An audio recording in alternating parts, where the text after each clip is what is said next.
Yeah, I received a letter, and came from Eurodisney, so I met a guy called Gerard Mandelica, and he was a German guy, well, German accent.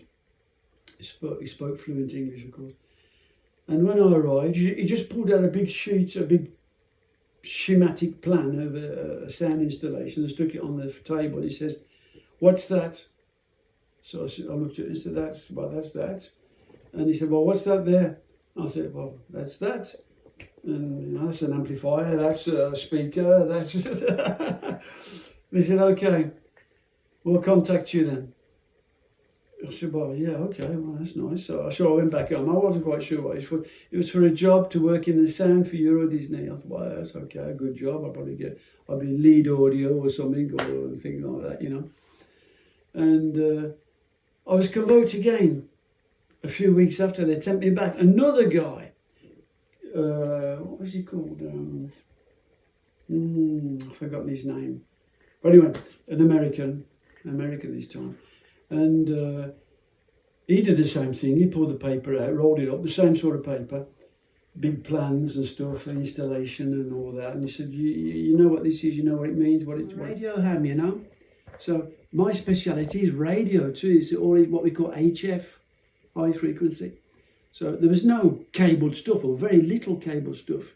And all Main Street, all the trailers and the trucks and the Shah, what we used to call the Shah, with a special theme on each one, was done in radio. So the radio signal used to go to them and diffuse the music on their sound system on the Shah, on the trailer.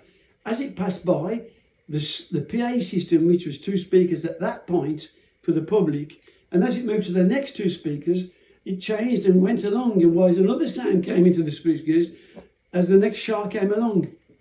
Well, all that was done by radio. That was my invention. And of course I had all the keywords, the programs, all the parameters for that, and because my team gave me that. I was nothing without them, and there was nothing without me.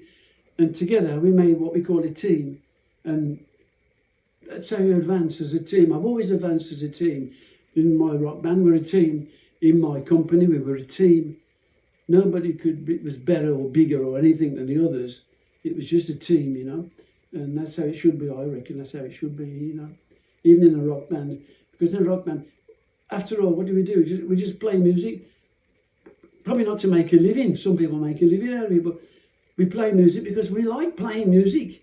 I mean, it's just the pleasure to play music with some people that can play music, Because not everybody can play. Some of them don't play, well, they do the best. And of course, if you do your best, you can't do better.